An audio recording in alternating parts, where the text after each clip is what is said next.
All right, peeps, on today's episode of the Kung Fu Genius, the genius will be talking to that fat samurai guy. Lots of gems, only a little bit of Bruce Lee, and lots of, that's Lou Diamond Phillips? Let's get to it. And every day, I practice martial arts. Watch out! All right, everyone, welcome to the latest episode of the Kung Fu Genius. I am here with my boy Preston Downey, the Fat Samurai. That's P-H-A-T, in case you guys are wondering. In case you have not seen his awesome channel, go ahead and do yourself a favor after this episode is done, of course, and go ahead and check out the Fat Samurai, P-H-A-T, Samurai, for some of the best content. Preston, how you doing, man? What is going down, my brother? You're looking younger, man. What's going on? What's the secret? It's just better lighting. That's really all it is. As the podcast got marginally better, we could afford better cameras and lighting. That makes me look a little bit younger, man. Hey, you guys have come a long way, man. Forget about my shit. You guys' podcast is legit. I mean, you had Richard Norton on your show, man. That was a great episode, brother. Yeah. Thank you. Yeah, that was really nerve-wracking for me because having grown up watching his movies and then right off the bat, he's like, I love watching your podcast. I could have melted right there at that moment. I was like, oh my God. You have an awesome YouTube channel. I've been on there a couple times. You do a bunch of different things. So you are... obviously, we're going to talk more about martial art movies to keep it topical for the Kung Fu Genius, Sure. but you do horror movies, you do reviews, you do reactions, you do. So how would you kind of describe your channel in like a little, give like a brief summary of the things you talk about and do on your channel? Well, we always represent the big three: martial arts, action, and horror, baby. That's right. And we throw a little bit of that sci-fi spice on there. We'll do some sci-fi talk, or we'll do some drama, maybe some thrillers here and there, Wow. Think a little bit outside the box. But that's the main three, though: martial arts, action, and horror. And man, that's what it's all about, man. I love those genres, and the channel has grown over the years. It's very different now. I kind of, believe it or not, the very first video. I don't recommend anybody try to hunt it down. It's embarrassing. Uh-huh. But the very first video I made was a joke. I was playing around with this film editor thing that came with the iPad and stuff like that. And my wife came home and I made this goofy fat samurai guy trailer where I'm fighting crime or doing all this ridiculous stuff. And I just showed it to her, made her laugh. And for, shits and giggles, I uploaded it to YouTube to try to start a YouTube channel just for comedic purposes. So I started the channel as a joke, and it's still a joke. No, I'm kidding. But no, it just started off, I can't watch my older videos. It's just too cringe-worthy. Sure. But over the years, it's just movie reviews, man, just talking about what I love.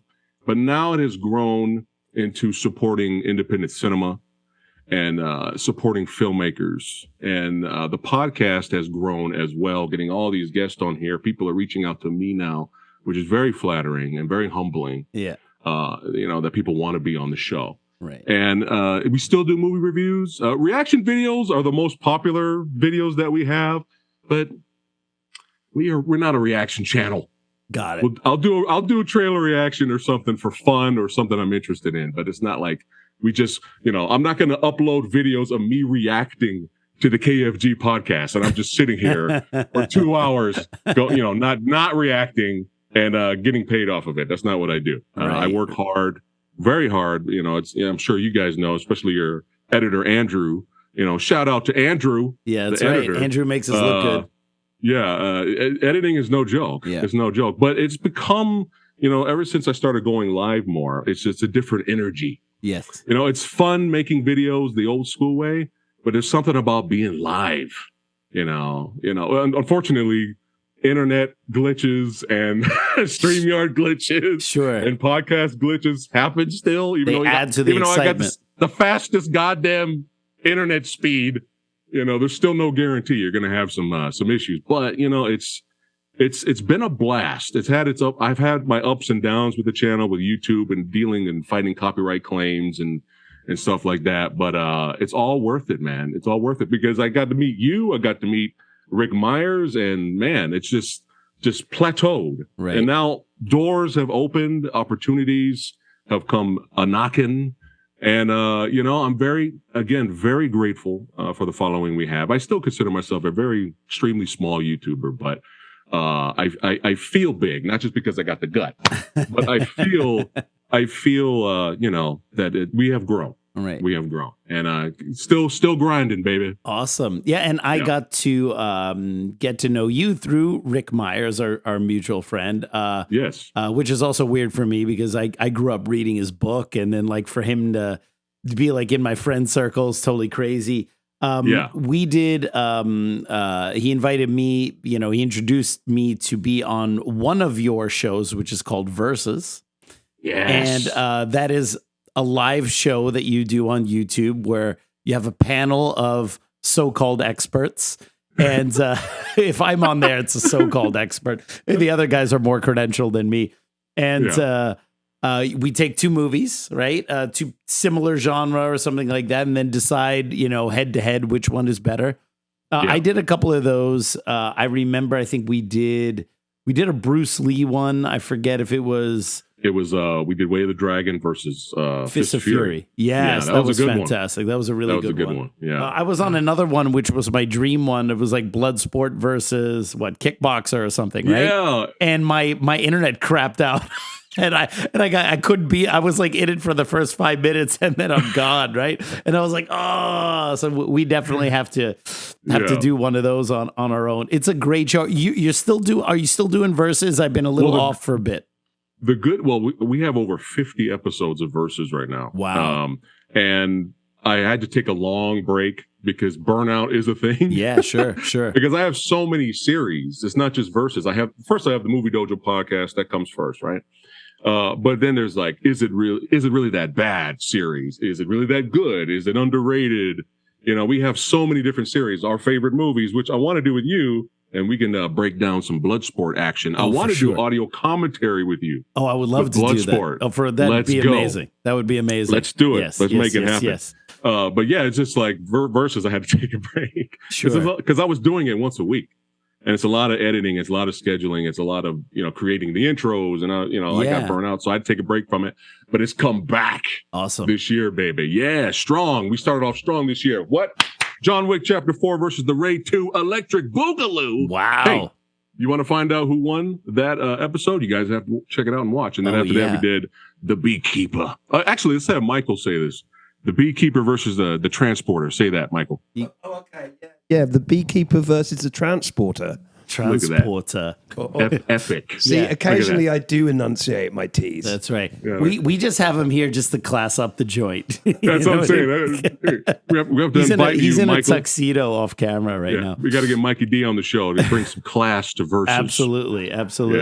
I would love that, by the way. The big one's coming up, and I just, you know what? I think I'm going to, I didn't want to reveal it because channel members that support the channel and patrons, they find out all the scoop, what guests I'm going to have on the podcast. They get the early content, kind of like you with Patreon, right? Right. The exclusive stuff, right?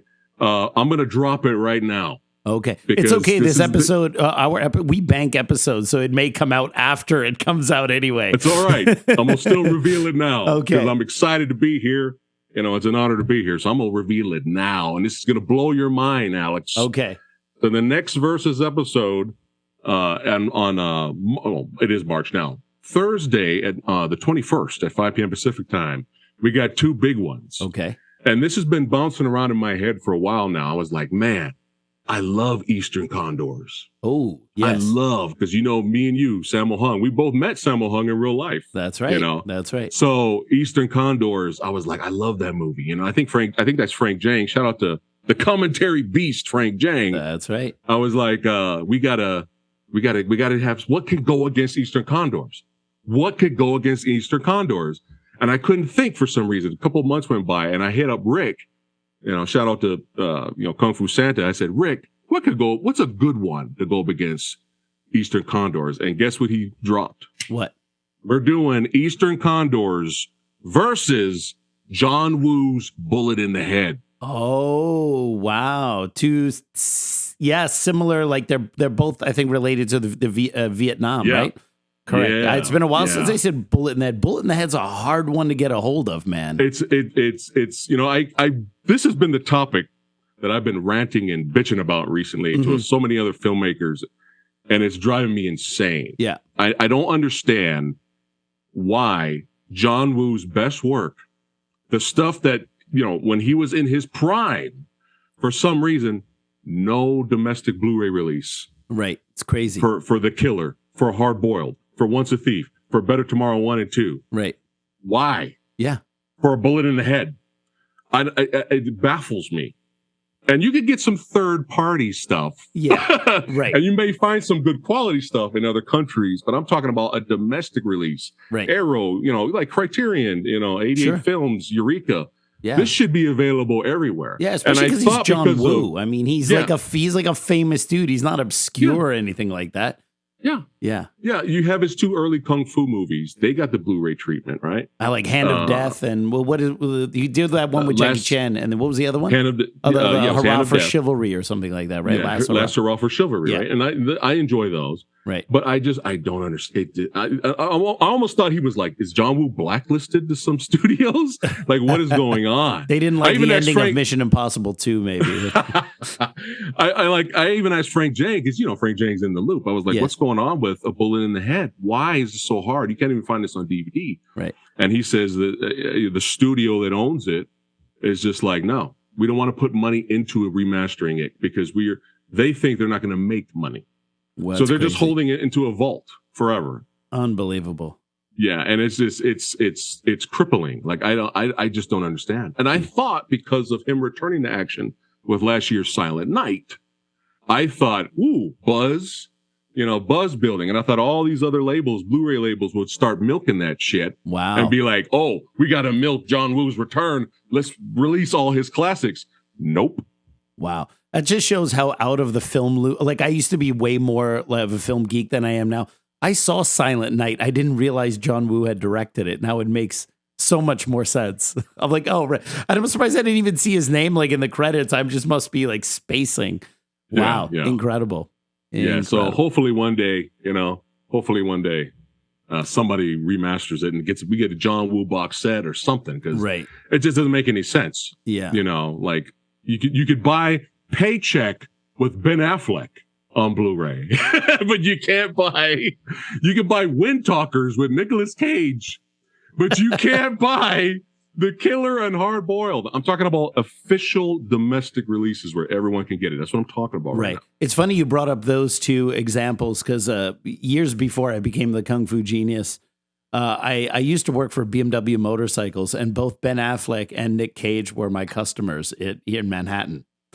And you couldn't have 2 more polar opposite celebrities to deal with. We used to call Ben Affleck Ben Affleck because he was such a jerk. And he would always want us to deliver his BMW motorcycle downtown to his house because he was like too busy to pick it up himself. Meanwhile, I remember on that same month, he was on the cover of GQ talking about what a hardcore motorcyclist he was. He had a BMW motorcycle for over a year that we serviced, and it had 78 miles on it. And but Nick Cage was super sweet. He was really cool. Like they were the exact polar opposite of each other. It was incredible. Yeah, love Nick. So I want to talk a little bit about something we've talked about before. I think we've done a versus with one of these. And we also did an episode we did in so this many. genre.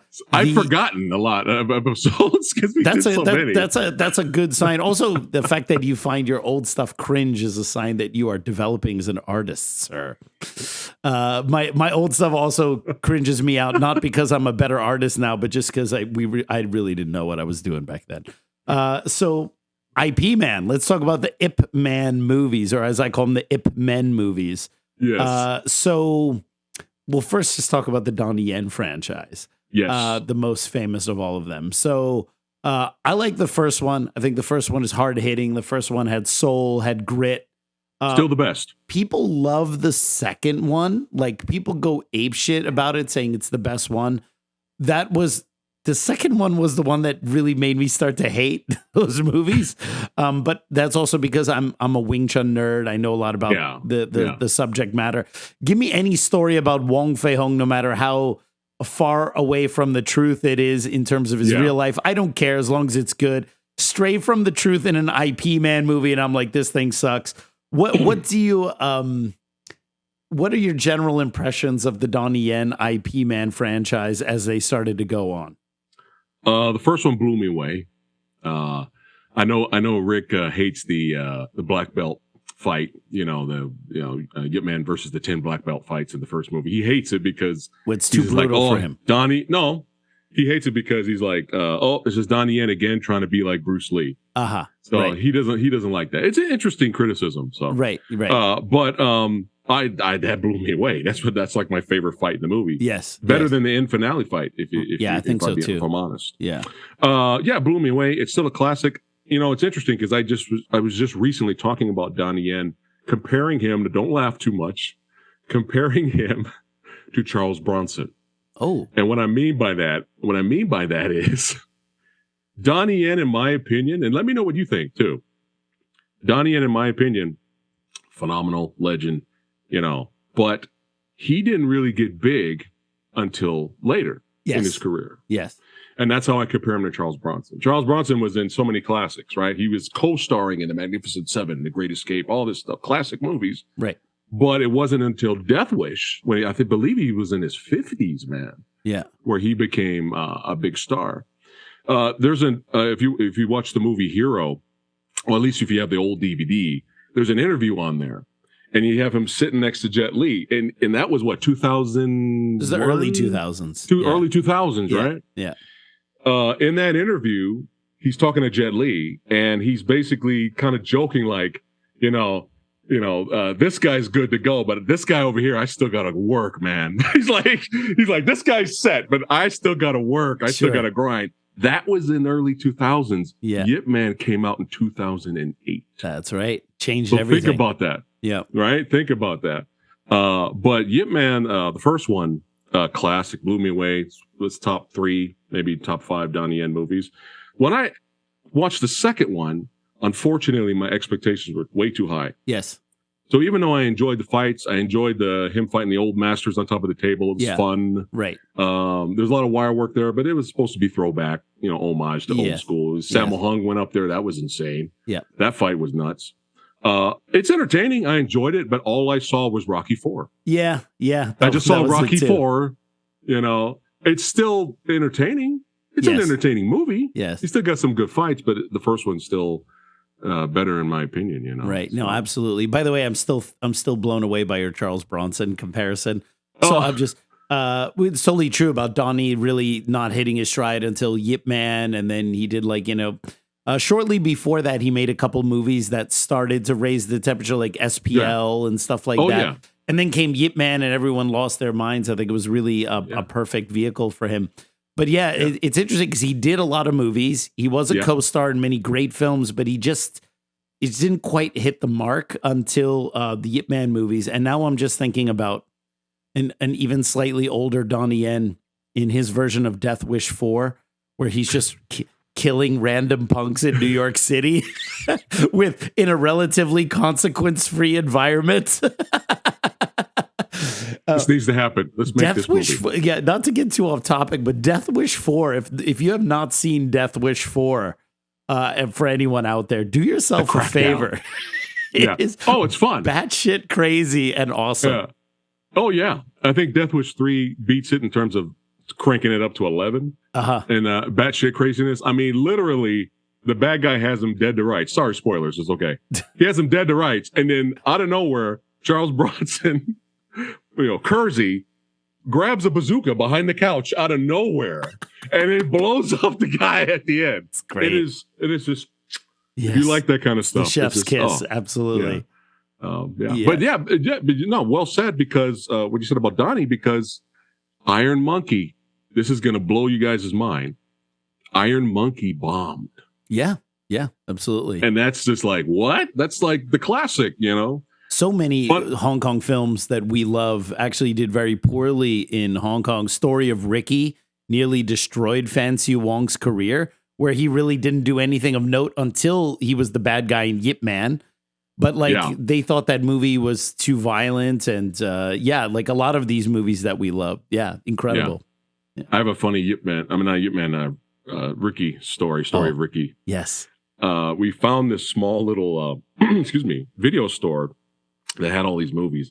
A buddy of mine was like, "Hey, they got all these movies in there. There's no English subtitles, but fuck it. Where else are we gonna watch, Fong Sai-yuk movies with Jet Li and all this stuff?" I'm like, I've never seen this stuff. This is like early days, right? Yes. VHS, people. Yep. You remember VHS? Yep. Yeah.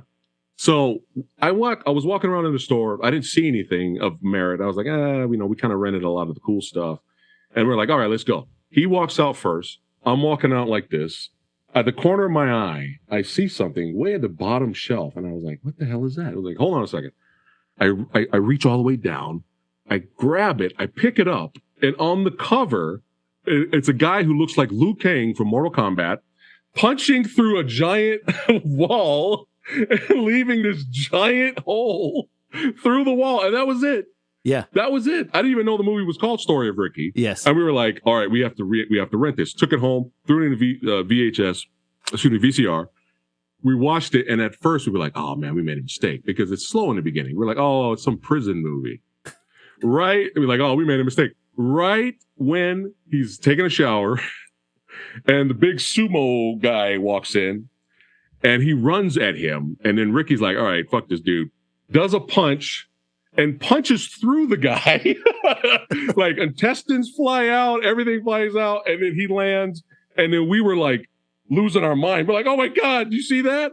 We were not prepared for the insane craziness that was going to come later in that movie. And we lost our minds. Yeah. We were like, this is the greatest movie ever. Yes. Just imagine that though. I almost just passed it up and walked out. Yeah, it was. I mean, if you didn't know, it's funny. I think the reason why I really like talking to you is because so much I think of our background is very similar when it comes to these movies. Like I remember going to Chinatown to VHS rental shops and trying to like just rent whatever Hong Kong films I could get, whether they had subtitles or not. It was the only way you could see it. Yeah. I remember when we rented Story of Ricky on VHS. I think I had heard a little bit about it, but then when you watch it, you like, what is this? This is crazy. Hard to believe that such a like international cult film did the exact opposite for Fan Siu Wong's career in Hong Kong. It literally nuked his career, and he's only now, as he's a little bit older, coming back and starting to do stuff. And there have been some rumors about him, maybe leaning back into that Story of Ricky fame, and so we'll see. I think would be pretty cool. It would be pretty cool if he did something with that. That would be but amazing. yeah, it's also funny when you tell people who are movie geeks, like, and they watch Ip Man 1, like you see the Northerner, like that's Ricky, and they're like, and the moment they're like, wait, what? And then they look at it and it's like, that was that dude from that insane movie. So we talked about 1 and 2 of the IP Men films. What do you think about the glorious introduction and historically accurate portrayal of a black landlord with a facial tattoo in 1960s Hong Kong, played by Mike Tyson? I think by that point, because the first film I was emotionally invested. Yeah, I was invested in the characters, the music score, everything, right? And 2, I was like, okay, they're just having fun. It's Rocky 4. It's entertaining, but I like the first one better. As soon as I started watching the third one, I was so checked out with the story. I didn't really give a shit. Yeah. We got to save the high school or whatever the fuck bullshit it is, right. I was like, dude, what is this? Yes. I was like, I just don't care. Yeah. So when it got to the ridiculousness of Mike Tyson, that was kind of bringing me some entertainment in a good, bad way. Sure. Because I'm like, all right, this is ridiculous. Let's just do it. Despite the character, the fight's good. Yeah. I enjoy the fight. Right. I think Mike Tyson got injured with fighting Donnie in that fight. He went to the busted his thumb or something like that. Yeah. Tyson said Donnie was legit. He said Donnie chose not to be a filmmaker and actor, and he wanted to go into combat sports and MMA and stuff. He would do well. Donnie's really fantastic. Yeah, absolutely. So what if you could transport back in time for a front row seat into the life and legacy of one of the most respected Wing Chun masters in history? Gong Sao Wong, a tribute direct students on Sifu Wong Sun Leung, offers you just that. Through a series of exclusive conversations, 25 direct students share anecdotes, reflections, and personal stories offering in-depth understanding of the man behind the legend. Order your copy today across 12 Amazon marketplaces with free shipping. I absolutely love this book, and I think you'll find it an indispensable part of your collection. I can't recommend it enough. Get yours today. Go to Amazon, type in Gong Sao Wong, and there you go. Yeah, I also felt a little checked out by that point. I mean, clearly they were just pandering to the mainland Chinese audience and to other audiences just to get views. I mean, it makes sense. Their job is to make money. I think the thing that I find disappointing is that Ip Man's real life story is really fascinating. And there are a lot of things that he did in his life.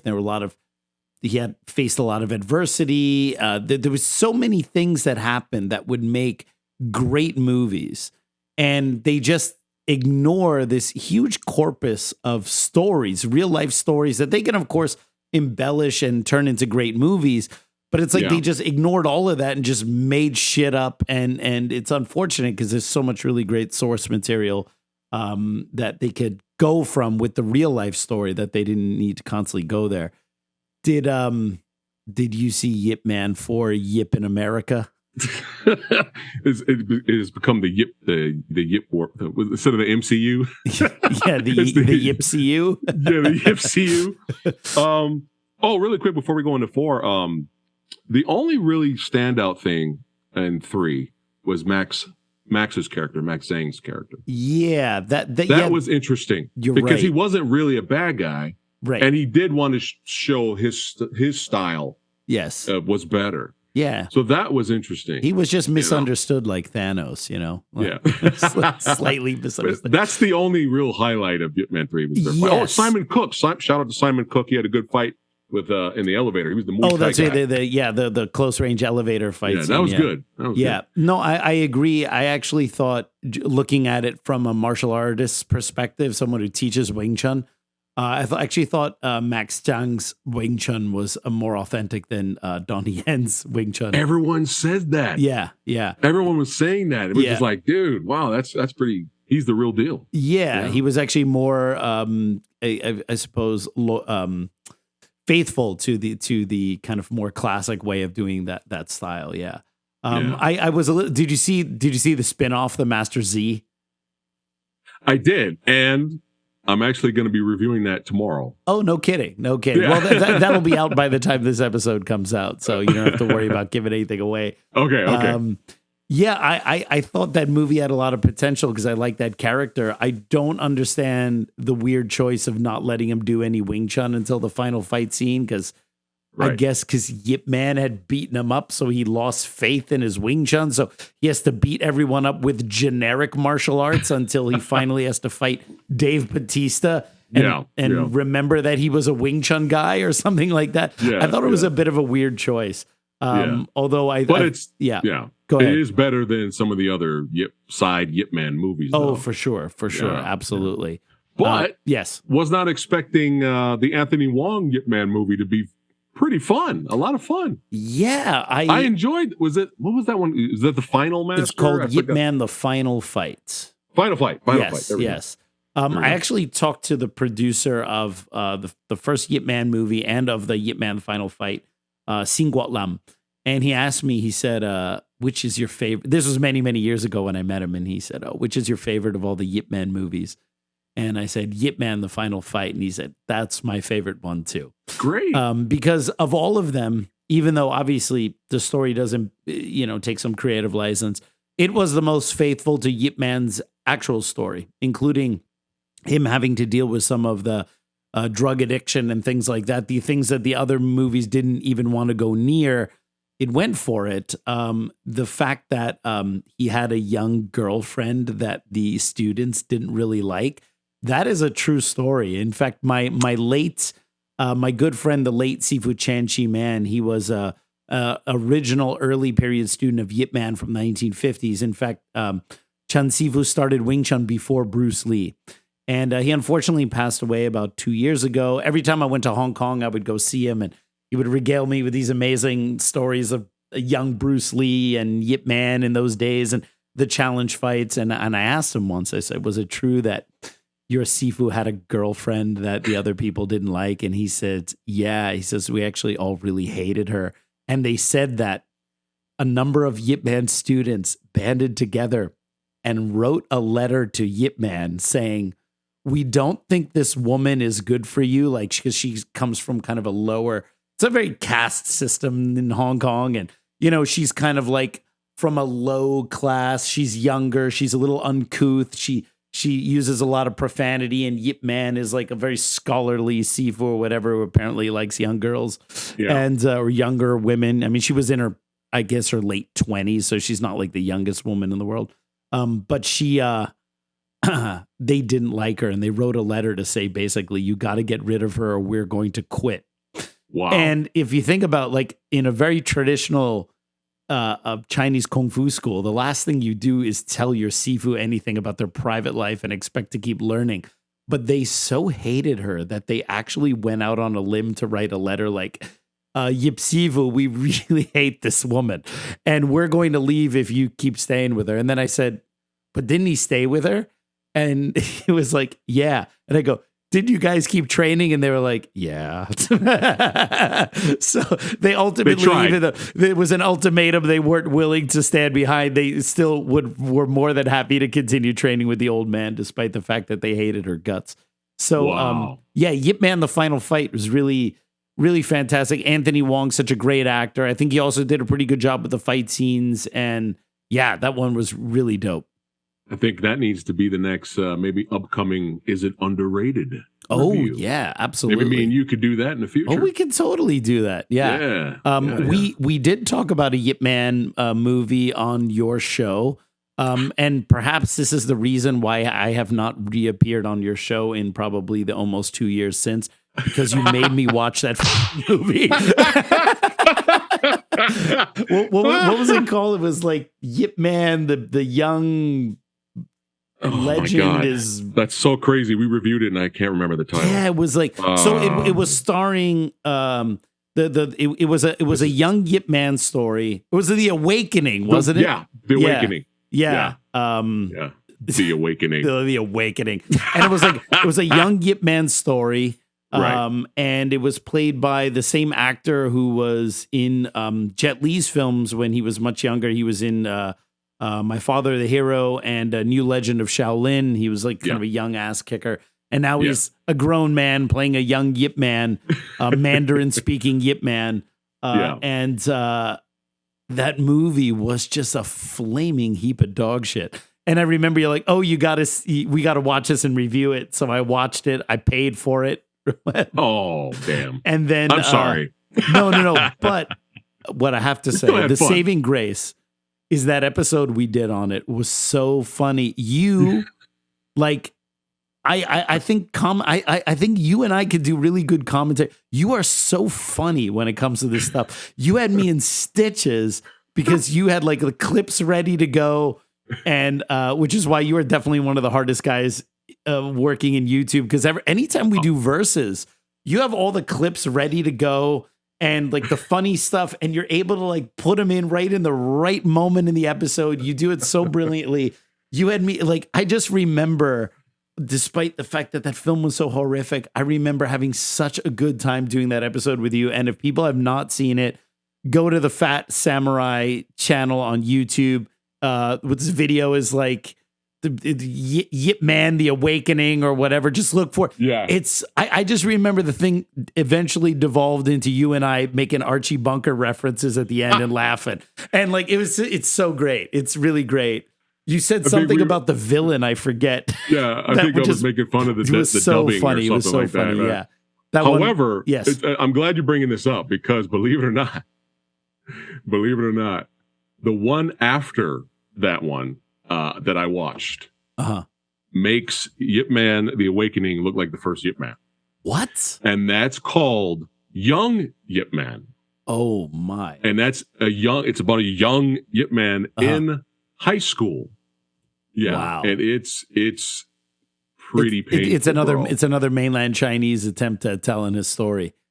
Yeah, but it's just, I mean, it has its Young- moments here and there yeah, with action, but it's it's funny. just painful. People ask me if I watch this stuff. They assume, I guess, because I teach Wing Chun, I'm up on all these things. And it's like, no, I mean, those movies are not really made for me. I mean, once the I think the reason why the first Ip Man film was so successful is because it really was a film made with heart. They wanted to make this Ip Man movie for so long. They'd been kicking this thing about since the 90s.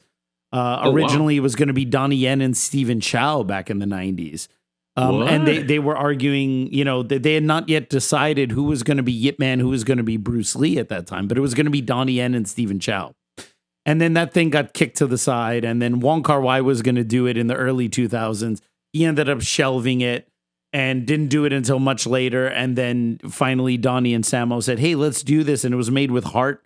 And I don't think that they expected it to be so successful, but the moment it's successful, then all they're going to do is pander to their biggest audience, which is mainland China. And those films are not meant for Hong Kong people. They're not meant for Westerners. They're meant for mainland China. And you can see now pretty much all the Ip Man movies are Mandarin speaking Ip Man, which is such an insult. And he's very nationalistic or whatever. And it's like, you do realize Ip Man left Hong Kong or left for Hong Kong in 1949. Because he was a member of the Kuomintang party and he was very strongly anti-communist, right? And now he's like, it's like you might as well have Yip wearing hanging out with Mao or whatever. Like, it's incredible, like how they've spun it just for the mainland Chinese audience. He would be spinning in his grave if he knew these were the themes of these movies nowadays. I was learning so much when we were reviewing Ip Man: The Awakening, because you were like, no, that's wrong. You're like, no. That's wrong. Look what he's wearing. Look at the hair. Look at the haircuts. Yes. Look at that. No, like I was like, oh my god, I didn't even notice that. That's right. He was in Hong Kong in the early, in like the early 20th century, but half the people still had like the Qing Dynasty hairstyle, which was totally completely anachronistic. Yeah, that stuff just gives me cataracts, man. Yeah. You were hitting it from the historical perspective, and I was hitting it from just like filmmaking. Yes. I'm a highly specialized. You have much more broad knowledge of film. I only sound like I know what I'm talking about if the movie happens to be in one of two very small wheelhouses which I occupy. But anything else, I'm a total rank amateur. That's why half the time I'm intimidated to do verses, because I'm not really like a movie guy. I just know a little bit about some movies, and that's it. He's being humble. I'm such a hack. He knows as much as I do. So, are we going to talk about 4? Yeah, let's talk about 4 a little bit. Okay, so I was checked out even more with the story. I was just like, I don't care about these students. I don't care. They're picking on this little girl. Yes. I don't give a shit about Ip Man's son. Right. Or whoever. Was that his son? Was that supposed to be his son? It was supposed to be his son, yes. I just did so many fights. I'm here for Scott Adkins versus Donnie Yen. It's all I care about. I don't care about anything else. Right. Now, here's the funny thing. It kind of even looked like even Donnie Yen was checked out at this point. Oh, yeah, for sure. Now, here's the funny thing. There were some good fights in there. The Scott Adkins versus Donnie Yen fight's great. It's a dream match for us, martial arts movie fans. Yes. However, I bring this up a lot, and I had to tell him when he was on my show. Mark Strange. Yes. Shout out to Mark Strange. His fight in the alleyway. Yeah. With it was a Danny, right? Danny? Danny Chan. That kind of stole the movie, man. Yeah. Yeah. It kind of stole the movie. Even though it was a Bruceploitation fight in a way. It was just more entertaining. It was visually more interesting to look at instead of Donnie Yen fighting the racist white guy. Yes. It was just like, okay, but it kind of stole the fight. Yeah. I kind of like that fight a little bit better. I'm not going to lie. Yeah. I think that's sometimes the case with these movies that jump the shark a little bit is there'll be like random moments in it, which are really great, which are underrated. Or less appreciated because the overall film is such a turkey, right? It's I remember like seeing that and going like, okay, we're going the Bruceploitation route at that midway point of the movie, but it's one of the things you remember after you're done watching. It's like if I just think of Ip Man 4, I just think of the alley fight with Bruce Lee and those guys. And the Atkins fight at the end. That's it. Yeah. I have vague notions of the rest of the movie. I saw the movie in the movie theater in Miami. And which I just happened to be in the movie theater, and I'm like, all right, whatever. If I'm gonna go see it, at least see it in the theater. And I remember, because I understand a fair amount of Cantonese, they would say things, and I would just start laughing. But the audience wouldn't laugh because they're reading the subtitles. They maybe don't get it. And one guy behind me got really mad, and he's like, yo, bro, you need to stop laughing. This is a serious movie about the Grandmaster, okay? And he got like real uppity about it. Oh, God. And which made me laugh even harder because I'm definitely never the guy to say, hey, bro, do you know who I am? Yeah. But for that guy, like because he thought this is a serious and historically accurate portrayal of Ip Man. And I'm just thinking like, oh my God. Like you literally have no idea how inaccurate this is, how anyone who's seriously into Wing Chun has checked out by this movie. And, what is that one movie? It says, I don't even want to be here. Right. It's like, that was my excuse. I don't even want to be here. All right. I'm laughing because this is ridiculous. Right. Yeah. That was a hard, the dialogue was also really, the Cantonese dialogue was also really poorly written. It was just tiresome. I remember just going like, when is this going to be done?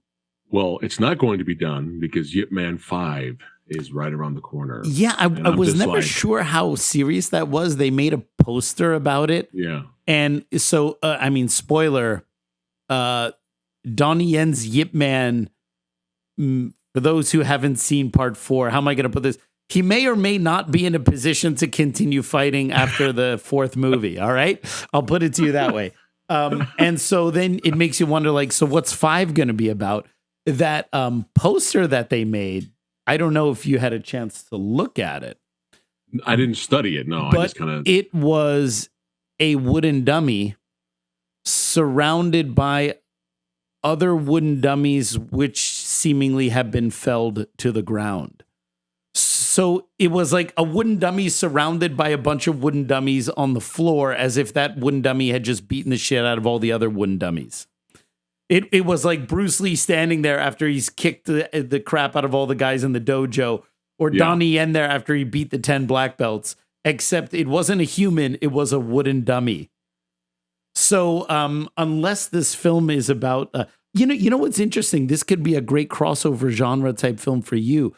Like a Chucky type thing. The wooden dummy gets possessed by the spirit of a serial killer and then starts animating when no one is around and starts murdering people. And then when everyone looks at it, it just goes back to being a wooden dummy in the corner. Maybe well, now that's you're making me want to see it now, Alex. It could be a Wing Chun horror movie where the wooden dummy comes and murders people with the knives, shanks people with the pole. I'm sold. Yeah, I'm sold. I want to see this movie. That might be Ip Man 5. There's a movie called Rubber about a killer tire that has telekinetic powers, and the killer tire can blow up people's heads. It's a real movie. Holy Rubber. Cow. Wow. I don't want to alienate my mostly kung fu, Wing Chun, Bruce Lee nerds that watch this podcast, but I am fascinated with kind of funny, silly horror movies that have a ridiculous premise, like the one you just explained. So as a total noob to the whole horror genre. Yeah. In the last 2 years, if you were to give me a recommendation of just some ridiculous horror film that I should watch, like something that is just so silly but so universally entertaining, what would your recommendation be for me? And if I'm putting you on the spot, it's okay. We can edit any dead air later. Well, I mean, you got to go to the 80s. I know we don't get so many of them recent years. But you got to go to the 80s, man. Come on, Killer Clowns from Outer Space. Killer Clowns from Outer Space.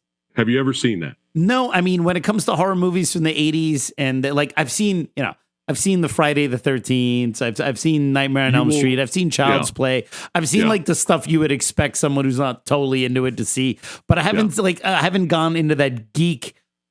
That geek level of what the real insiders know is good, Right. No, you will die laughing from Killer Clowns from Killer Outer Clowns Space. from Outer Space. Like legitimately funny. Uh-huh. Not so bad it's good. Like really funny Wow. and a lot of fun. I will check Killer that Clowns out. from Outer I will Space, check that out. But if you want something a little serious, I would say last year's When Evil Lurks. When Evil is Lurks. Heavy. That is not a family picture. That is Okay. not bringing Timmy around with Bimmy. Hey, let's watch this. No, it's heavy. So if you want something heavy, Okay. Where Evil Lurks is worth it, man. Okay. Yeah. Although Yeah. I have two daughters, one 11, one 8, and I want to make sure that they grow up right. Yeah, they can't watch that. That they have to watch good. I mean, I'll watch it first before I'll let them watch it. But just to give you some perspective, my eldest, who's 11, I showed her The Shining like 2 months ago, and she was like, "Daddy, it wasn't scary, but it's one of my favorite movies. It's so well done." And I was like, "Oh my God." You got a future cinephile there, son. That's what's up. Yeah, and I also showed her last week. I showed her The Sixth Sense, for the first time. Yeah. Which is such a great movie to watch with someone who's never seen it before. And then at the end, she was like, "Oh, it was awesome." Yeah. So it's good. It's like, all right, I have a lot of confidence for her. Hey, you're raising them right. Yes, you're raising them right. They saw the original Star Wars trilogy. Okay. They will never see the sequel trilogy ever. Thank you. They do not exist at all. Every once in a while, they'll be like, "Who is this Kylo guy?" Like, no one. It's fan fiction. No one watches those. Dad of the Year. Yeah. Dad of the Year award, please. I did show them the prequels because I feel like they need to know some of that to know some of the other things in the Star Wars universe. Mm-hmm. But it was interesting watching it through there. Like I showed them the original trilogy, and when I watched Empire with them, I just waited to see their reaction, and they had the exact perfect reaction you would expect. Like they were like, "Oh my God," they lost their minds, right? That's amazing. And like my eldest was like crying. She was like, "Oh, but it's like, now he's like he lost Obi-Wan, and like now he finds this out, and like it's like like she was like like it's such like this impasse by the end of Empire." I'm like, yes, this is exactly what you want. Yes. And then after we watched the original trilogy, I showed them the prequels. And the prequels was a lot like they watched them, and it was interesting for them to find out the genesis of Darth Vader. But there was a lot like, wait, so who's that guy again? And like, okay, so it's like trade routes. So what is actually going on here? Like, why do we need to care about any of this? So it was a lot of me having to like explain background and context and characters so they would know. Right. Whereas I did not need to do that with the original trilogy. The story, even if you don't know all the background and Star Wars geek stuff, the story it stands on its own. That's right. Whereas the prequels, I had to give them like, well, this is important because, and I had to like constantly explain shit. And but they will never see the sequel trilogy. So anyway, I think I've convinced them that it's just some really bad fan fiction that people got upset about because it was made by people who weren't actually fans. Exactly. Yes. What a disaster. Absolute disaster. When the first was Force Awakens, when that came out, I was positive about it because it was like, hey, it felt like, hey, Star Wars is back. It felt fun. Yes. Very similar to A New Hope. Yes. And I was like, this is kind of fun. Let's see where it goes. Right. And we had absolutely no idea that there was no direction to where it goes. Right. Nobody knew what the next chapter was. Nothing was written. Yeah, it was a disaster. Yeah, how do you take an IP hysterical, like that? By the way, it was just so. It was just. I enjoyed Rogue One for what it was. I did too. Donnie was also great in that. Yeah. But Ip Man 4, forgettable. There's some good fights. Fast forward to the fights. Yes, that's what Rick calls it's a film. It's fast forward to the fights. Scrubbing. Yes, absolutely. But I have to ask you, okay, what did you think of the Grandmaster? Oh, the Grandmaster. I think that was one of the movies we did the verses on, right? Wasn't like the Grandmaster versus Ip Man? No, we did Ip Man versus the Prodigal Son. Oh, we did Ip Man versus the Prodigal Son. Yes. Honest thoughts. Everyone loves it because it's a Wong Kar-wai movie and it's shot in that Wong Kar-wai way and it's a Wong Kar-wai film and I love Wong Kar-wai. Yeah.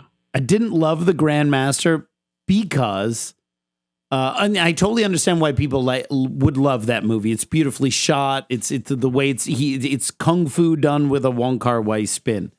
But I think just because Wing Chun and Ip Man is my wheelhouse, it's like if he had made a movie about Wong Fei Hung, who was also a real life person who existed, but it's not the style I do, I wouldn't care. So I totally recognize I'm a hypocrite when it comes to this point. But it's because I'm just too close to like Wing Chun and the source material. Yeah. Ip Man, falling in love with the Bagua girl and everything like that. The portrayal of what the Fatsan martial arts scene was like, and it was just like overly romanticized. And I'm like, although I thought the fight scenes were pretty decent for Tony Leung, who's not a martial arts guy. I thought they did a pretty decent job. Some of the stuff was very cringe from a Wing Chun perspective, but some of it was really good. I like his fight with Lau Ka Yung, the Hungar master. I thought that was cool in the way it was shot. I thought that was pretty awesome. My man Lo Mong, a friend of mine, the Toad from Five Deadly Venoms. Yeah. Oddly enough, he's in Ip Man 2 through 4. Yeah. With an ever decreasing role. And then he's also in the Grandmaster. And he's always getting kind of shellacked by some Wing Chun guy, which is funny. Look, I'm a Wing Chun guy, but I will tell you, the people I get along with the least are other Wing Chun people. I think Wing Chun people, for the most part, are kind of arrogant and full of themselves and kind of annoying. And I put myself in that category as well. But I feel really bad because someone I really admire, Lo Mong, is always kind of getting his butt kicked by Wing Chun guys. And I would love for him, just because he's my good friend, to just kick the shit out of one Wing Chun guy on film. That would make me so happy. How epic is that, man? I'll tell you. I'll tell you a little funny. Deadly Venoms, I'll tell you a funny story about Lo Mong and the Ip Man movies. So in Ip Man 2, he's one of the guys who fights Donnie on the tabletop. Yeah. I think he plays a monkey kung fu master or whatever, which is interesting because that's not his style. They should just had him he's a Southern Mantis guy. Southern Mantis was a legit style that was represented in Hong Kong before Ip Man came. So actually, I think it would have been better if you just had Lo Mong be a Southern Mantis guy, because the early Wing Chun guys did fight Mantis guys in Hong Kong. And he told me that he was rehearsing for that fight scene. Actually, I'm not going to say he told me. I'll just say I heard. And he is rehearsing with Donnie Yen stunt double, because a Donnie Yen stunt double, at least in that movie, was a Wing Chun Sifu. To make Donnie Yen's Wing Chun look more authentic. People are like, why does his Wing Chun look so good? Because half the time it's a Wing Chun Sifu up close. It's not Donnie Yen. And they were practicing it, and this Wing Chun Sifu was a little bit on the arrogant side. And he ends up, and they're just, him and Lo Mong are just kind of going through the choreography, and he hits Lo Mong, right? And, while they're just practicing the choreography, the camera's not on, they're just marking through the movements.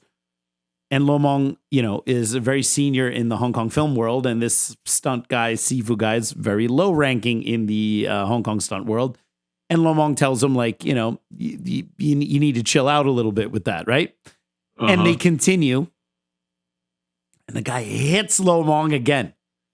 And Lo Mong is, at this point, getting a little pissed and basically tells him, like, don't do that again. And it happens a third time. And Lo Mong, I think, slaps this guy back. And then Sammo rushes here to get in between. Yeah. And okay, all right. And he kind of kicked the stunt guy off, like, hey, you need to go chill, relax, whatever. You need to learn to control your force, blah, blah, blah, blah, walks off.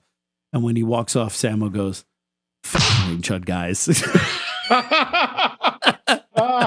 I had a nickel for every time I thought Wing Chun guys.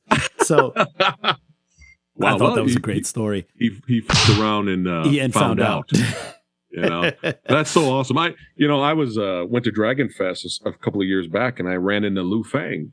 Wow. Lu Fang was there. And please correct if I say any of the names. I'm horrible with the names. I love these movies, but I'm terrible with the names. So please correct me. So I think in Mandarin it would be Lu Feng. Yeah. Feng. Lu Feng? Yeah, the F-E-N-G in Mandarin is Feng. In Cantonese, it'll be Lo Feng. Yeah. Okay. So, I mean, the names are... don't worry about saying them wrong, because it's the way it's written, and then there's a Mandarin and Cantonese pronunciation, so it's a roll of the dice. Yeah. I know But it who was you're. cool. I know who you're talking about when you mentioned. it. That's another legend, man. And it was great meeting him, and it was really cool, man. I got my picture with him, and what a legend. Yeah, he was All at my those guys. school. Bobby Samuels, another mutual friend of ours, brought Lu Feng over to my school to shoot something. I think at that time it was still for the El Rey network. Yeah. And so Lu Feng was in my school, like whipping broadswords and doing all sorts of stuff. And I was just there like, wow, it was pretty cool. amazing. And I was his translator during the Urban Action Showcase. And that was really weird. Like, cause he's from Taiwan. He speaks Mandarin, but he also speaks Cantonese because he did films in Hong Kong for so long. And it was weird for me to be up there and be like the Cantonese translator for someone I grew up watching. It was kind of a cool moment. He was a super, super cool dude. Very down to earth. Man. That's epic. Absolutely. That's By the way, I didn't see it yet, and I know you just did an episode on it. But was The Beekeeper any good? Oh, it's fun. Was it? You'll love it. Yeah. Oh man. If you're like me and you love 80s action movies, Yes. right? If you're like me, Yes. that's what it is, bro. It's literally I love it 80s. feels like an 80s action movie. Yeah. Of Wow. him just going in there, just whooping ass. The fights are fun. They're legit. The character's a lot of fun. It's pretty good, man. Violent, R-rated. Yeah, Wow. man. I miss Yeah, it's 80s good. action movies, like Right? for all the John Wick films are great for all the special effects and everything. But like, I'll watch something like the first Predator and I'll be like, oh my God, this is so good. Movie poster right there, brother. Yeah, there you go. Yeah.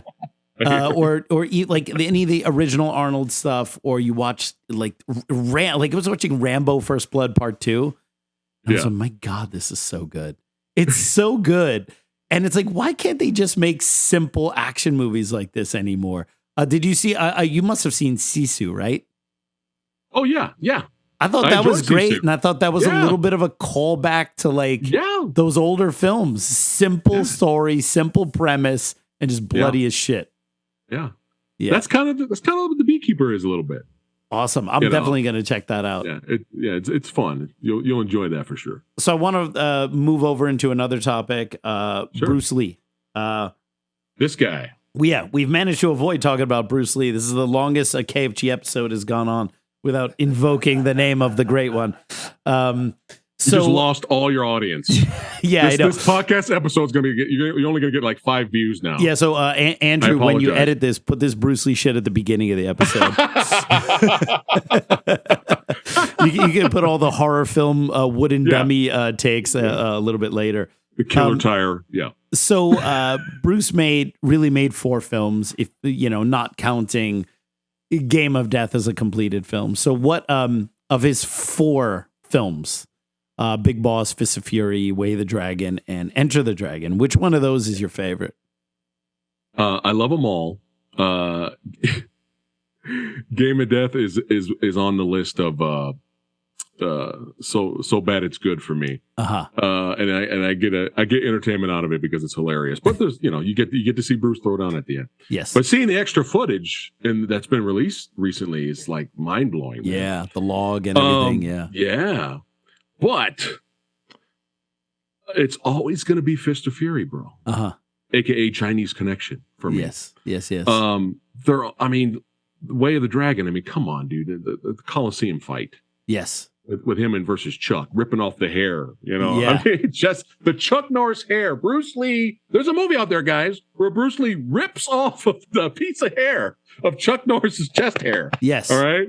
Yes. And this happens and blows it back at him. And it was so like gross and sweaty. It didn't really actually blow off his fingers. It was like stuck. Yeah. By the way, conspiracy theory, have you ever seen Chuck Norris's Total Gym commercials? Way back in the day. Yeah, like he did them with Christy Brinkley. Yeah, I remember those. Yeah. You will notice an absence of chest hair. What's up with that? What? You know what? Chuck's probably tired of hearing them stories all those years of people coming up to him. So tell us about when Bruce Lee ripped off, It's like, we glued that chest hair on. That wasn't real. And the back hair too. Yeah, it was all glued on. See, I don't have any of it, right? Wow. You took me back with Total Gym. Now I'm thinking about it. I think me and my mom and my dad had a Total Gym at some point. I had a Total Gym. It was great. I think I broke it. Piece of shit. Anyway. Fist of Fury is your favorite of all of them. Yeah, Chinese Connection. It is. But the funny thing, it's funny, if you do a little, I say this all the time, if you do a little tweaking with Fist of Fury, just a little editing. Yeah. It's a goddamn horror movie. It is literally a horror movie because Bruce Lee is Chen Zhen is unhinged. Yes. Think about this. A little tweaking, put in some scary music. You got Bruce Lee, Chen Zhen eating the cat or the fucking dog or whatever he was eating, sitting over the fire in his face. He's just like, it's a horror movie. When he's stalking the guy, he was doing the rickshaw. That's the right. Rickshaw. When he's stalking him, slow motion, and the guy's like on the ground, like freaking out. A little tweaking. It's a horror movie. Yeah, and especially if you tell it from the Japanese perspective, because it's like this guy is coming after them to kill them, and he can't be killed no matter how many of their martial artists they throw at him. Yeah. He just no problem. He's a psycho, He's but a I love psycho. it. Yeah. I love it. I'm on Chen Zhen's side, but I like crazy characters like that. Way of the Dragon is the one. I think that was your vote. You voted for that one to win. I love Way of the Versus. Dragon. Yeah. I mean, it's just A+ movie. Recently, The Big Boss has risen. Yeah, I noticed you have a video about whether Big Boss is underrated. Yeah, me and Matt Rutledge, shout out to Matt Rutledge. We talked about it, and I revisited it. I haven't watched it in a long time, and I was just like, dude, this Big Boss. I've always liked The Big Boss, but it was my least watched one. Sure, I even watched Game of Death more than The Big Boss because it made me laugh. Yes, and I love that score. It's amazing. It's amazing. But The Big Boss is legit, bro. That movie there, Bruce Lee uses what's around him to fight. Right. It doesn't matter. And only in that movie he does that. Whatever's around him, he will use to fuck you up. Right. Kind of a precursor to Jackie Chan, I suppose. Yeah. Yeah. It's just, there's something, speaking of horror movie again, it's brutal, man. Yeah. We could talk spoilers for The Big Boss. For sure. Yeah, anyone who's watching my channel, if they have not seen The Big Boss, just unsubscribe and go away. All right. The family, the friends that took him in. Yeah. All massacred. Yes. They even killed the child. I know, savages. And you have that scene, Bruce Lee comes in, sees the dead child, and he grabs his mouth. He grabs his mouth in terror, runs out. Later in the, they were cutting up the pieces. They were cutting up the family and friends in pieces and putting them in the ice. They were hiding the body parts in the ice. And Bruce Lee finds, when he's researching and trying to find the drugs and hidden drugs and all that, he finds the body parts in the ice. Incredible. And then he just rage. Yes. And I say this all the time. How many action movies out there, Alex, have you seen, and martial arts movies have you seen, where the action's good, but you don't remember the villains? Right.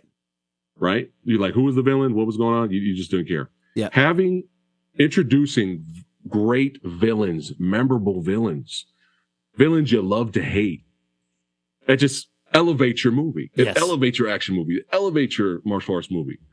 And you just want to see Bruce Lee's character just beat the shit out of these dudes. Have you seen the original English dub of Big Boss, where the Big Boss sounded like he had an Indian accent? Was that back in the Fox release? Days? I always thought that was like that was a bit of an odd choice. It was so incredible. Good. Bruce was able to make these old guys look like formidable opponents for him. He did it with Hon Yin Ip in Big Boss, and he did it with Sekin in Enter the Dragon. That's right. Yeah, he could make these guys look formidable against him, which was really incredible. Hon Yin Ip, the Big Boss, he was also the choreographer, and he did the choreography for Fist of Fury as well. But because Bruce Lee was such a star by the second movie, they kind of gently pushed him to the side, and Hon Yin Ip could only choreograph fight scenes that Bruce was not in. And you can see it in the fight scenes, like where the Japanese come over to Jingwu and they're all fighting in this like very old school style because Bruce is not in that scene. It's some interesting behind the scenes stuff there. So you think Fist of Fury is That's underrated? my personal favorite. I mean, I love Into the Dragon. Oh, sorry. I mean, you think Big Boss is underrated though? Yes, I do. I think it could have used with I mean, I get the whole thing. He can't fight because he made the promise and he's got the necklace or whatever. Right. But I think that thing should have been torn off 15 minutes earlier in the movie and give us two more fight scenes. The Richter cut. The Richter cut. Just some rando comes up to him and rips it off, and he's ready to fight already. So if you're not local to NYC, one of the easiest ways for you to improve your Wing Chun training is to train online with me. Online private training is tailored toward the individual and geared towards serious practitioners who want to improve their skills or knowledge base. I offer 2 private lesson subscriptions, twice a month and 4 times a month. Kung Fu Genius listeners use the code KFG Online to get 1 online consultation lesson free with the purchase of any subscription. That code and the links are in the description below. Online private training is a convenient way for you to ask any of the questions you've had about application, form, theory, or even how to teach. Bring a partner to train with you online at absolutely no extra cost. I'll show you how to train with your partner online. Again, use the code KFG Online to get a free consultation lesson with the purchase of any online subscription. Links are in the description below, and I'll see you online. Yeah, I mean, Into the Dragon's great. I just saw that when they re-released it in theater of last year. That was so much fun seeing it on the big screen. Yeah. It's just so good, man. Just so good. And some people just have it. I bring it up all the time. They have it. You know, Bruce Lee at the end of Into the Dragon, all he has to do is just stand there. Yes. That's it. He doesn't have to fight. He doesn't have to move. He doesn't have to do anything. And you just see this one figure stand there while the chaos is happening around him. Some people are great martial artists, and I love what they do. Great stuntmen and filmmakers, but some people have that it factor, that charisma, where they don't even have to do anything but just stand there. Yeah.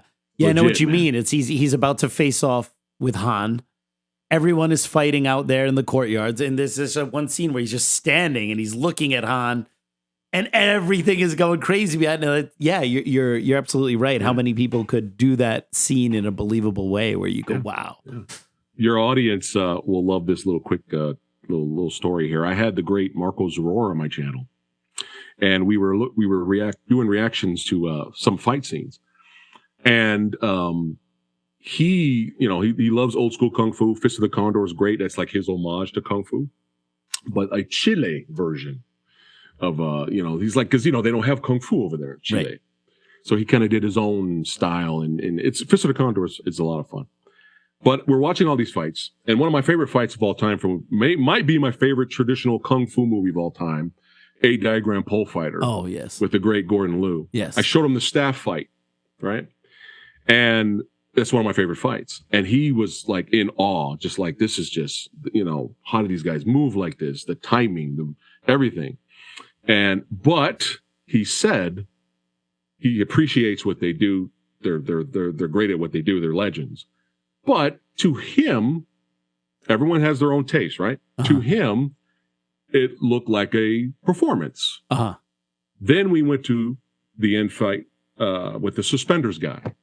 With Chen Zhen versus him at the end of Fist of Fury. Bob Baker. And he goes, this is why I was drawn towards Bruce Lee more than a lot of other traditional kung fu movies, even though I love those and they're fun to watch. Right. Is because broken rhythm. He loves fight choreography with broken rhythm. Yep. It doesn't look like everyone's cooperating in the fight choreography. Right. He's like, look at Bruce Lee feint low and then go up high. Right. Look at it. He sticks his hand out and then comes with a left. There is fight choreography, but throughout that fight, there's these moments of broken rhythm. Right.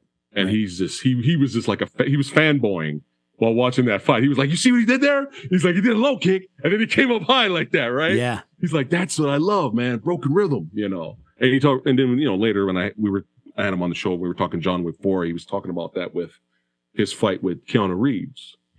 How he didn't want to just do fight, move. 1, 2, 1, 2, 1, 2, 1, 2, 1, 2. It was like boom, boom, boom, this way, boom, boom, boom, boom, boom. and he's like, it feels more real. Yeah. And he was just gushing over, and man, Fist of Fury. The comedian Joey Diaz, he always goes crazy over Bruce Lee. Yes, right? yes. He's an old school Cuban. I'm half Cuban, so like there's a big part of Joey Diaz I totally understand. I grew up with a lot of people like Joey Diaz. When he was young, he saw Fist of Chinese Connection on TV. It was like a little TV spot, and he looked like that, and he was like, "What is this? Yes, who is that kicking all these guys in a row? What is this?" Saw the movie, changed his life. Yeah, absolutely. There's a lot of stories like that. Yeah. You mentioned John Wick a moment ago. I kind of feel John Wick, for me, in terms of martial art films, these are like, because I don't like a lot of new martial art movies, but I really like the John Wick movies because I think they created like a really cool universe. Yeah.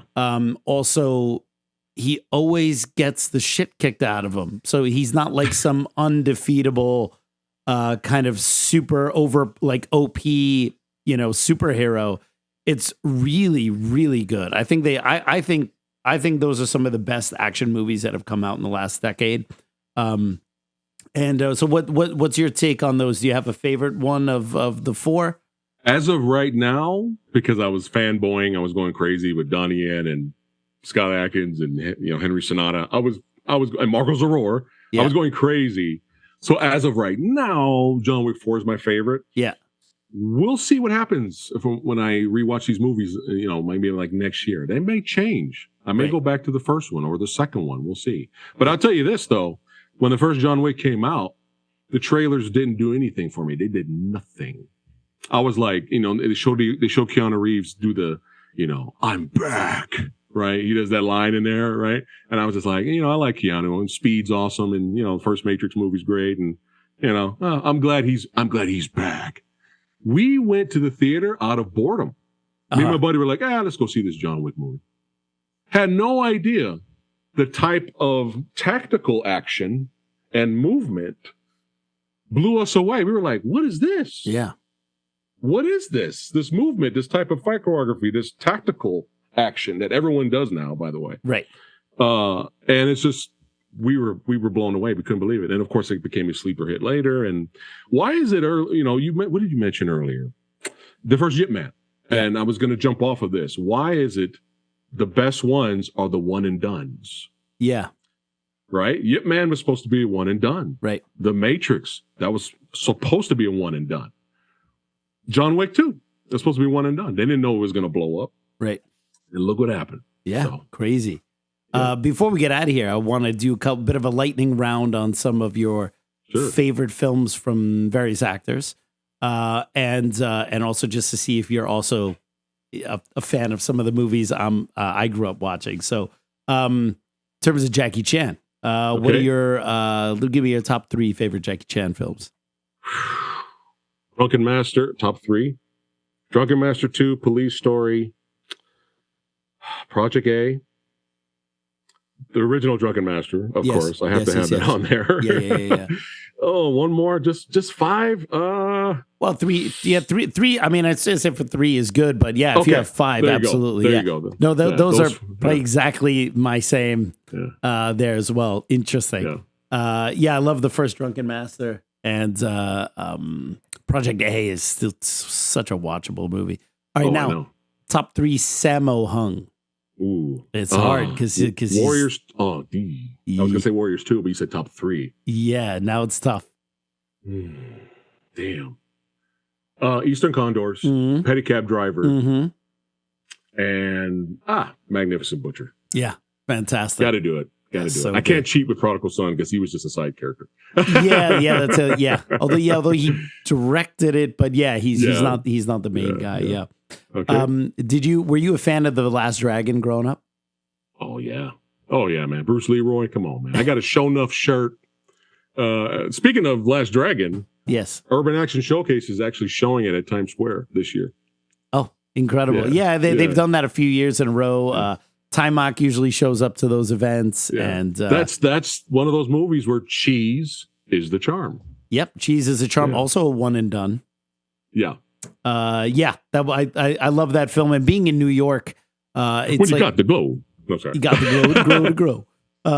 You know, I've met a bunch of people who are in that film and know a bunch of the locations. And I have to admit, this is probably one of the reasons why I teach Kung Fu in New York City, because I grew up watching that movie and thought, Yeah. well, how cool would it be to have a Kung Fu school in New York City? I know, you know, the 3 jive talking Chinese dudes in Chinatown. Yeah. I have met 2 of the 3. Oh, it's epic. The That's third epic, one man. lives in Hong Kong. I actually have a black and white still from The Last Dragon signed by Yeah. 2 of them. And I'm trying to get the third one from Freddie Mao. He lives in Hong Kong. I've got in contact with him, but every time I went to Hong Kong, he wasn't there. I have this mission to get that thing signed by all 3 of them, because it's such a kind of that'd be awesome epic. scene. And what did I say earlier? Memorable villains. Yes. Don't enough. Yeah, There he you wasn't go. even a martial arts guy. Yet he totally put it together and was super believable. He had the Yeah. best lines. I got something real for your ass in these hands. Right. All right. Skinny little lizards like you think they the last dragon gives Kung Fu a bad name. Kiss my Converse. Kiss my Converse, right? Yeah, man. Yeah, and even just like the incidental lines. How's about a little kiss on my fist? Like, that movie's so so epic. great, so quotable. No Retreat, No Surrender. Were you a fan of that? That was a weird one. Were you a fan of that one? When I first saw it, I was laughing a lot Yes. because I was like, Bruce Lee's ghost just showed up to teach him how to kickbox. Is that what's happening right now? I was there for Van Damme, right? Yes. I was there for Van Damme, and Van Damme that's one of his best movies, believe it or not, in terms of showing him in the Hong Kong style. But rewatching it now, I still laugh, but I love it now. Yeah. Yeah. Yeah. I It's love it interesting. even more now. you I love it change- even more now. You Yeah. love it for different reasons over time. Yeah. Yeah, they were so great. I mean, it's it's basically an American-made Hong Kong action movie with the choreography and everything. And Van Damme is great in it, and but it's like a Karate Kid ripoff.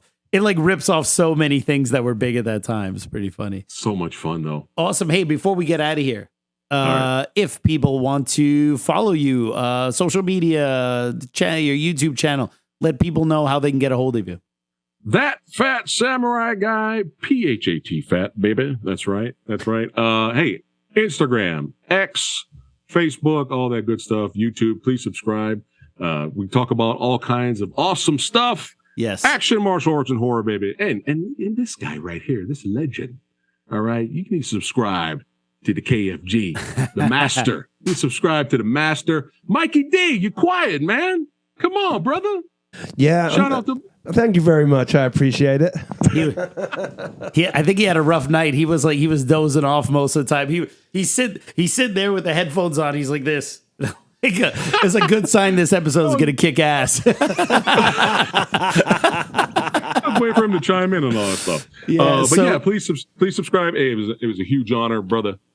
Thanks again. My for having pleasure me here. anytime. And you came up with some awesome ideas for us to do shows and reviews on. But for anyone who's watching the podcast, if you have some live commentary or versus episodes or anything you want Press and I to talk about in terms of films or whatever, let us know. So we'll do an episode on that, man.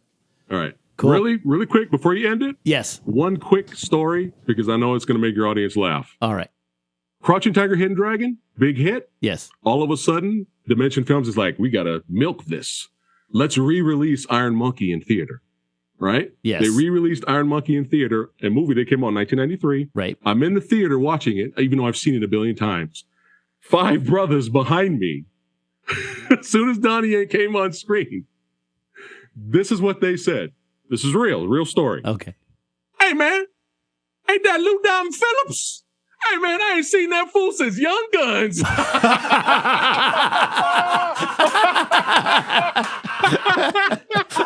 All right. That's it. Thank you. Woo. That was awesome. All right. That was awesome. So if you hear any Donnie Yen, Lou Diamond Phillips jokes, Wow. you guys Now will I be can in never on the loop now. I can never unsee Donnie Yen as Lou Diamond Phillips. I imagine him in La Bamba with the guitar. Yeah, Young Guns. Yeah. Wow. Incredible. Awesome, man. Hey, thank you so much. I had such a great time. I will hopefully see you on your show as well. And we'll work together again. Thank you so much for coming out. Really appreciate it. All right, everyone. Well, I hope you enjoyed that episode of The Kung Fu Genius. As always, don't forget to subscribe to The Kung Fu Genius. Support us on Patreon. And as always, I'll see you guys next time. kung fu genius. Technique speaks for me, not lineage. Forget Jet Li, cause I'm the one. Many call me seafood, but to you I'm Seagung. And I produce masters. You surpassed us. Your kung fu stiffer than corpse and caskets. City Wing Chun is the house I built. Violate the gate and your blood gets spilt. Alex Richter, always the victor. Where's Dre? Dre just got here, by the way. Yo, Dre. That was a Lou Diamond Phillips joke. Yeah. What's up, brother? How you doing, man? What up, Fat Samurai? I thought you was gonna be here, son.